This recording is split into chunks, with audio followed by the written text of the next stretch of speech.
Kishan, a man I know quite well actually, but I'm going to say that I don't think we've actually sat down No. and done something like this before. No, we sat down and had a couple of drinks, but no, I'm actually quite shy that you are interviewing me. You know, I love it. As a kid, I love it. seen you, I've helped you out on set, and now you're talking to me. We go way back in that way. Yeah, Yes. you saw my growing up days. I did. And I love how you've grown up, brother. I Yeah. love what you are doing. I'm not what you've done, because you're still doing. And that's what I love. But I know you, but for the benefit of the audience, could you also just quickly introduce yourself? This is Paul Foster. You just need to know this man. My name is Kishan, actor, host, social media personality, and funny man. Yes. Yeah. All-round good guy. Yeah? Yes. If he says it means it's good. I've got one question for you, Paul. Yes. Where were you during the oil spill, Paul? You were missing. I was missing. I was away in Nepal, Bali, and Japan. All our friends were Yes. just like, where's Paul? Where's Paul? Yeah. That was a little bit unfortunate. I couldn't be on the ground. I'm actually going to be doing something soon. As well. So Okay, yes, good. yeah. I just wanted to teach you that. Which I'll let you know, because We're together. Kishan's also good. He loves being part of the environmental stuff as well. Correct. So I love- and that's what we've been doing together Anything as well. for keeping Singapore. We drink together, we clean up together, we laugh together, Correct. Grow together. Exactly. That's it. It stops there, lah. We don't want to do anything else together. It just has to end at one point. But If there is anyone to support and encapsulate you do you, it's this guy. So you do you. This is what we're here to talk about. I like this kind of shows where I sit here and the ego boosts me. I see, I go, yeah, keep it coming, Paul. Keep it coming. You do you. It's a lovely platform. Trish is starting Who's for humans to connect and just converse, communicate, and share stories. Humans So, to connect. There's already a platform for that. What's Tinder, Raya? yeah, everything lah. If you swing the other way, Grinder, so can help you. Whatever you want. But we want to know about you. Me. So we want to know about your journey. How you become who you are. You know, setbacks, failures, challenges, successes. What's kind of been your trajectory? in Who that wants sense? to know all this? Now, if you're interested, we'll share. But where do you want to begin? Which part of the life? And anyway, you want to begin with? We want to talk about careers and unconventional career paths, because technically what we do for the Singapore landscape Yeah. is pretty unconventional. Yeah. So maybe we can kind of hyper focus in on that. How you developed your career and Conventional, non-conventional. Non-conventional is what we do. Conventional is you're talking about people who do business and money and startups. So my reply is, I was stupid, so yeah. couldn't do the 1+1. Yes. So I just needed a script so people can tell me what to say. That's it. But no, when I was growing up, right, I didn't want to do this. I wanted to be a paleontologist. Of course. Yeah, Of yeah. course you did. Yeah. Of course. You know? Yes. And then I went to my mom. I was like, I want to dig up dinosaur bones. But she's like, there's nothing in Singapore. You want to dig up the Japanese? You Yes. can. And then she gave me a film. She asked me to watch Jurassic Park. Fell in love. And then I was like, oh, if I became an actor, everything comes alive. And I want to do that. So I don't have to pick a job. I can play different jobs. Yes. And I've played in non-conventional job, but I played conventional people. Yes. No, I had to study, I played I never thought of it this way. Yeah. Yes. I Thank played you. an insurance agent. So to find out what they do, for the role, I would sit at Starbucks at around 9:30 Yes. and watch all these All the agents and meetings. learn what they do. And boy, are they con men. Yeah. And you hear the different, your health is so important. I said, what would you know about my health? You're a doctor, is it? Yeah. No, what? And then you listen, and then they clinking their thing, and you study, and then you're like, I also know how to do your job. Yes. I have to study you. So acting was the key. And then when I calculated my life path in Singapore, because after secondary school, and I was in normal tech because I was a playful boy, because my mom gave me a choice. She's like, with these grades, you can go to normal acad, or you can go to the family heirloom school where all the family members went. It was Commonwealth Secondary, but you'll be normal technical. I said, can I just go there? I signed up, whatever. She said, sure. I said, okay. And then we went, and then I calculated. I said, oh, After secondary school, if I go to ITE, there's 3 years. And then after ITE, there's poly, is another 3 years. And then Singapore takes my life away for 2 years. And then, so that's what. See, I can't do the math. Paul, can you do the math? 6, 7, 8. 8. Yes. 8 years of your life gone. What? Be an intern at 30? Ow. Yeah. So I said, forget it. So at 16, I was on the couch with all my cousins, and we were watching Hannah Montana. And I was like, basket, this bitch is my age, And then I'm sitting on this couch with these people just going, I might just go through the Singaporean lifestyle, I said, no. So what I did was immediately I marched myself to the room. I wrote a script on the spot. And then my uncle happened to be in the house, and I was just like, you got anybody who knows how to film anything? Just film me and put me in a show. And he indulged me. He's like, what is this kid gonna do? He gave me his wedding videographer. Okay. He said, now call him. What I didn't know was this guy, Mr. Sintil Nathan, who's my mentor. Big shout out to you. If it wasn't for you, I wouldn't be here. Joe's best friend at the time was one of the biggest cinematographers in Singapore. And on the spot, I called him and I said, hi, my name is Kishan. I got a show. I'm going to pitch it to you and I want to be a star. I want to do all this. And he just went, who the fuck are you? And because of that conversation, he said, can I meet with you tomorrow? Yes. Wow. And I met him at Great World. He brought his partner, who's a script writer. They met me. I pitched this whole idea. I brought the wrong draft. Oh, okay. Pitch. And they're just in awe of this 16-year-old talking about this. And they put that aside and they asked me the most Singaporean question. They said, what if you cannot act? And I was like, it's okay. I want to be in the industry. There's other things to do, right? Writing, filming, whatever. So he said, okay, how about we work plan B? And I was like, what's plan B? We work behind the camera. And that's where we met. Yes. So 5 years behind the camera, I started as a PA serving coffee. And that's where I met Paul. I was, cleaning after him and all the shenanigans that he used to be on set. Half the time you were shirtless, I don't know why. When I had skin to show. Yeah. Yes. And the giant cow rings. Yes. I was like, how do you do that, Paul? How? Yeah. And then after 5 years of doing that, I said, okay, it's time to move in front of the cameras. And that year, one whole year, that Singapore was like talent search year. So everywhere had a talent search, right? 987 had searches. There was the 5 search where they're looking for the next host and actor. I went for all of them. Never got a role. Nothing. I was failed at every one of them. Went for 987 and said, oh, your voice very gold 90 FM. I said, what does that even sound like? It's just, and I was upset. I was like, no, I know I can do it. Yeah. But failed every one of those, got upset. Welcome to the industry, by the way. Yeah. And I gave up. I was like, done. You gave up. I said, you know what? Maybe acting is not the line. What if you cannot act? Right? So that hit me. Yep. And then I said, okay, let's go and do a degree. So I was studying PR at Curtin University, and I was in my first semester. And I forgot I auditioned for a role at that point, which I never got the call back for. Right. Right after semester 1 ended, I get a phone call. You got the pass. Okay. But we need to sign you for 6 months. And I was like, no, I got school.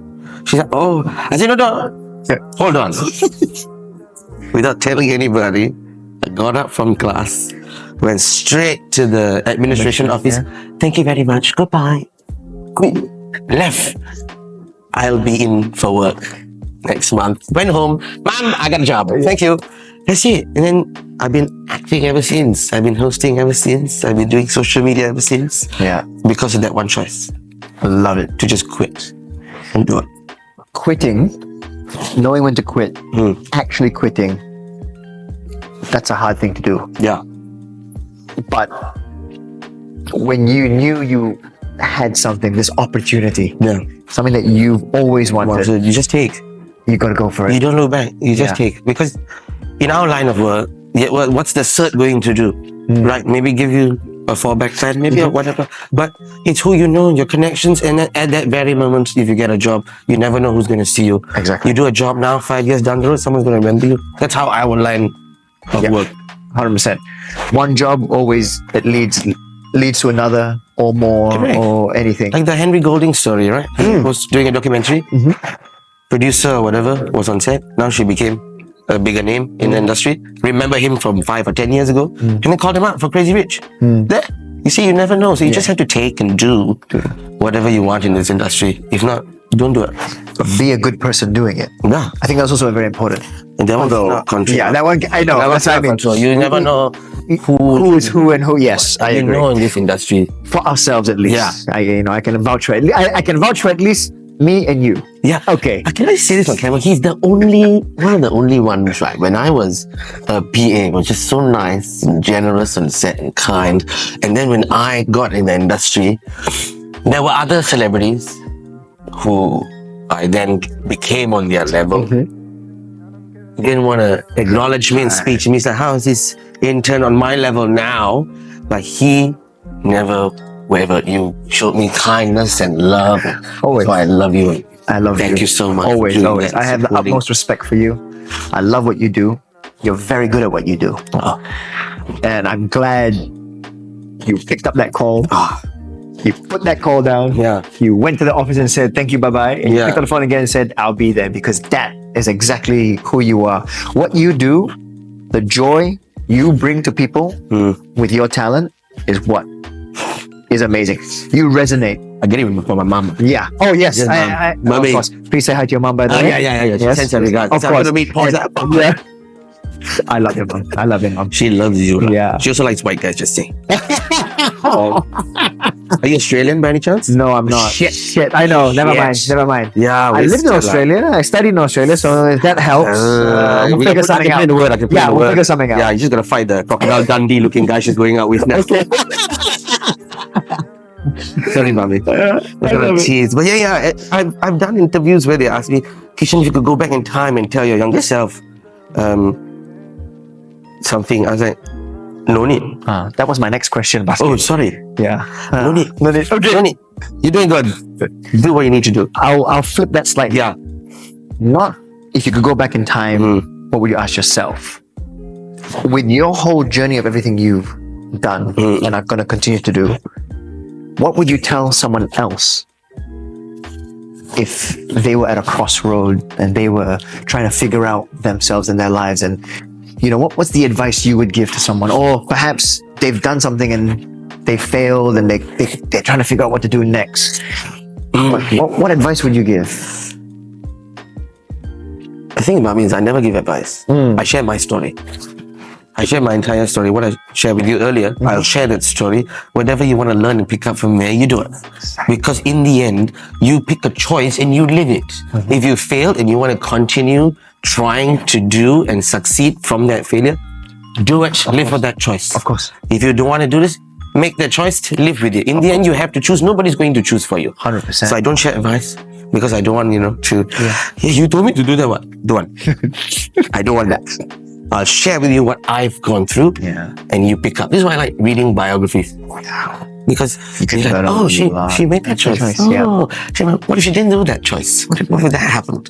And then you learn from, okay. And then you take what you need to take. Because nobody's life is the same. Everybody's life path is different. You know, like some people is like, oh, Kishan, I had people try to give me advice when I never asked for it. That's even worse. Yeah, that's even worse. And they're like, so you're gonna work for MediaCorp? Don't now, they're not doing this. I said, but why? Yeah. There's no other platform. Okay. What if I can go down to MediaCorp and act with them and I be a better actor? And I learn how this works and then maybe I can better myself. Maybe. Then they're like, no. I said, Yeah. Never. It's okay. You do that. You go and do what you want. Thank you, but it's okay. It's okay. I'll consider it. Yeah. Yeah. But sometimes I ask for advice and I'm just like, when to say no, when to be different and change. And I just realized in the end, they will tell you a story. Of course. Human beings are great storytellers. Yes. They will tell you all sorts of bullshit. Yeah. Then you just take which shit you want. Exactly. Then you just choose. Grain of salt here, throw this shit away, maybe keep this one. Yeah. Okay. And then you grow remember from and okay, figure it out. Ultimately, it's what you want to do. Yeah, absolutely. I mean, I love that. You don't necessarily have to give advice, looking back, retrospect, thinking, oh, could I have changed something? Would I have Yeah. done something different? No, not really, because whatever was done has led me to where I am Correct. today. Maybe the question is, how did you do that? You know, like I still ask today, like there's some roadblocks I will have. It's like, how did you overcome that? What did you do? So I'm asking for your story, Okay, not for your advice. I like that. I want to hear your story. How did you go about doing that? Because I'm just going to pick a few things and then I'm going to work my personality into it. And then, okay, I'll do it that way. Okay, yeah, And I'll do it that way. yeah. And then you just change You figure it out, right? Yeah, you figure it out. Yeah. I mean, you have to figure it out. Lah. I mean, especially in what we do in the entertainment industry, I think it can be difficult. Yeah. Because we don't get a monthly salary. Mm. We depend on the work we book and get in order to even get paid something. Yeah. I mean, we could go 1 month, 2 months without even one single job, Correct. right? But then all of a sudden, it clicks. You click. You get 3 months of just amazing work, and you think, okay, this is what it's all about.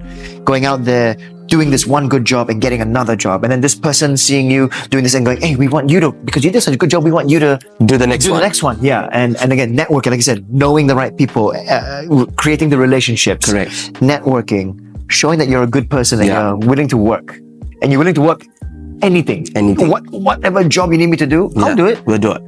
But I'll try. Within your means, lah. Yes. Cannot do everything, lah. Yeah, lah. Cannot do everything, lah. They asked But me you to be know. a stripper. I said, thinking about it. Maybe a comedy show, lah. I don't know what. But Next idea. for people who think we don't make money in our jobs, because yes, we can go without money for 1-2 months. But I can safely say we get enough money. Sometimes we can sit down for 3 months and not do anything by choice. Sure. You know? I mean, blessed. We're blessed in Yeah. that way. So it's But I love also the other way of it, of you saying that. I love people who think we make a shitload of money with the Yeah. work we do. I said, hey, not like that much, okay? Yeah. Like we make money, yes. Everyone makes money. But also, how do you live your life? How do you live your life in proportion to what you make? Yeah. But also then, what makes you happy? Money's not the end game for the most part. You know, I know a lot of people who make a lot of money, but they're not happy because they work so hard yeah. and spend so much time working to earn that money. They actually don't have enough time to spend that money. So, you So see, it's quite sad. yeah. So I mean, your happiness is defined by yourself. Yes. You if you're contented with what you do, the money will come. Yeah. Right? Then you save. So for what? And do what? Exactly. No. After I reach 32, I'm like, shit, I should be saving. But then, no, for me, money, it comes, it goes. I spend. I Yes. really spend. You know, You enjoy life. I like. You know, I'm contented. Of course, I dream of a big house, and I dream. I manifest. It will come. Yes. If it does come in my lifetime, it will come. If not, I'm very happy. In Bukit Panjang, which I'm getting a lot of shit for. Because I recently put out a video and I said, I hate living there. Yes. Like, wow. I know you lived there for a while. I came over to Yeah, shop, 18 bloody to years. deliver to you. Yeah. So But that was just the trailer. Ah. yes. Go and watch the whole thing. I say very nice things about Bukit Panjang. Well, look, I could speak to you all day. We could sit here and, you know, everyone here, the battery would run out, the memory would run out, people would go home, the lights would go off. But we will still talk. We still talk. Yeah. Talks. But let's end this conversation that we're having today with defining success. So I'm asking everyone to tell me how do they define success? So Me, you kind personally, of touched on it earlier, but yes. how I see success is nothing. It's nothing. What is success? Nothing. You're happy? That's success. For me, success is the day I kick the bucket. Right before I go and I can tell myself I lived the life I chose. I'm happy. I've done the dream job. I can go. That is success. Yes. But if I'm in the bucket going, shit, put me back. Haven't finished. That is success to me. That life I've lived. My success life. That's the story. Because it's nothing. What is successful? Nothing. You happy? You like doing what you're doing? You're bringing joy to people's lives? Success. That's it. I love it. That's my success. This guy is successful, by the way. Not that. I don't want to kick the bucket yet. Not yet. Thank you, Kishan. Oh, my pleasure. Thank you. Yes. I don't. Not yet. Not yet. We're not gonna kick the bucket just yet. Not yet. Don't want.